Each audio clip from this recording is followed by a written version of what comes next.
আব্বা না বুঝি না উনি আব্বা মাপ করছেন কম না উড়ে যা আব্বা না বুঝি না উনি আব্বা ভুল করে গেলেছি আব্বা ওই দিন আমার লগে গরম হয়ে ঢাকা যাবে হরে একটা রাত আব্বা ঠিকঠাক মতো ঘুম দিতে পারি না আর বিবেক আরো সবসময় ভাবাইছে যে কি করলাম এটা আই কার লগে বিয়ে দিবি বললাম সবচেয়ে বড় কথা হয়েছে আব্বা আই জানি বাপ মার লগে বিয়ে দিবি করলে সন্তান কখনো জান্নাত হয় না আব্বা আই জানতাম তুই তোমার ভুলটা একটা সময়ের পরে বুঝতে পারবে আব্বা আই আর ভুলও বুঝতে পারছি একটা পুরুষের জীবনে যে বাপ কতটা গুরুত্বপূর্ণ পারছন এটা ওই দিন আমি লোকে ঝগড়া করবে হরত নাই আরে বুঝছি আব্বা আই অন্ধ হয়ে গেছি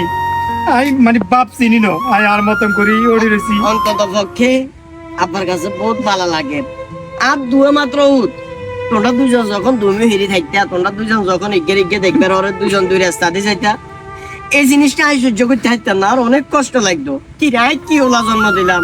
এত কষ্ট এত ক্রাইসিস এত ত্যাগ আগানা আদানা এত কষ্ট করে এগুনেরা মানুষ করলাম কি লাভটা হইলো দিন শেষে এগুনে তো আর মূল্য দিল না আয় তোমরা বাপ তোমরা যখন মিলিয়ে চলবা এটাই আসফলতা সারা জীবন যা কষ্ট ক্রাইসিস করছি তোমরা একসাথে চললে ওই জিনিসটা যখন আব্বা দেখবো আব্বার কাছে ওই জিনিসটা ভালো লাগবো আব্বার কাছে যে অনেক ভালো লাগে তুমি বিশ্বাস করবে কিনা জানি না তুই যেদিন ঢাকা গেছো না তুই ঢাকা গেছো তোমার ভাই জমিনের তেনা আমি গেছে এই লোকে কথা কোনো এই দিনটা চেন্নাই অনেক কান্নাকাটি করছি আল্লাহর কাছে যে আল্লাহ